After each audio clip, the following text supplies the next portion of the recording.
Depuis 1963, la frontière linguistique passe ici à Waterloo, séparant la Flandre riche de la Wallonie accusée de vivre à ses crochets. 150 000 francophones habitent au-delà de cette ligne, dans la périphérie de Bruxelles, enclavée en région flamande. La plupart dans les communes à facilité à majorité francophone, comme Rode-Saint-Genèse, où le français est encore toléré. Mais la Flandre veut inverser la tendance en restreignant les droits électoraux des francophones et en favorisant l'installation de néerlandophones. 300 logements ont déjà été financés par le gouvernement flamand.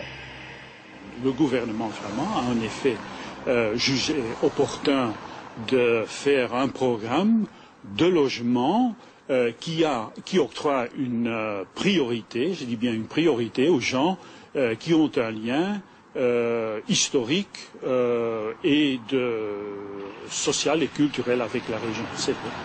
Vos enfants vont à l'école flamande, vous êtes membre d'un club de sport, vous participez à la vie associative. Donc, ce sont les éléments, ils sont évalués par un groupe de 6 personnes qui ont donc passent toutes les candidatures et sur base de ces éléments-là, on peut avoir une priorité sur d'autres personnes. Pour Myriam Delacroix, maire de Rode-Saint-Genèse depuis 19 ans, cette politique de préférence culturelle vise à reflamandiser sa commune. Elle nous amène dans le quartier de logements sociaux financé par la Flandre. Ici, vous avez la preuve de la politique flamande, la politique sociale flamande. Ce sont des logements qui ont été construits par un promoteur, rachetés par la région flamande, et elle ne les a vendus ou loués qu'à des néerlandophones. Denise de Belder vient rendre visite à sa fille qui habite ce quartier. Pour cette flamande parfaitement bilingue, c'est aux francophones de faire un effort pour obtenir ces logements. Si eux apprenaient le néerlandais comme il faut, il n'y aurait aucun problème.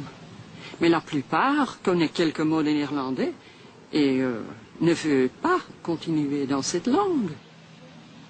Ce n'est pas que nous sommes des rancuneux, hein, mais quand nous demandons qu'on respecte notre langue et notre culture, on dit que nous sommes des séparatistes et des fascistes, ce qui n'est absolument pas vrai. Mais nous voulons simplement qu'on respecte notre langue et notre culture. Les problèmes linguistiques sont aussi vieux que la Belgique et ont souvent donné lieu à des violences. Qu'y a-t-il donc de nouveau pour que l'on parle de plus en plus de séparation entre flamands et wallons? Les francophones sont plutôt pour le droit des gens, et donc défendent les principes, et les néerlandophones le droit du sol.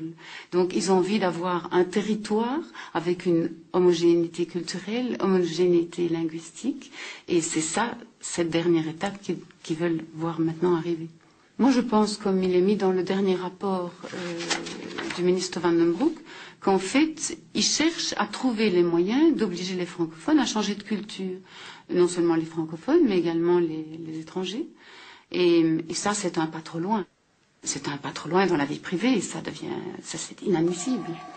Ce rapport envoyé au maire de la périphérie bruxelloise par le ministre du Travail du gouvernement flamand est en fait une véritable machine de guerre pour reflamandiser les communes où vivent les francophones.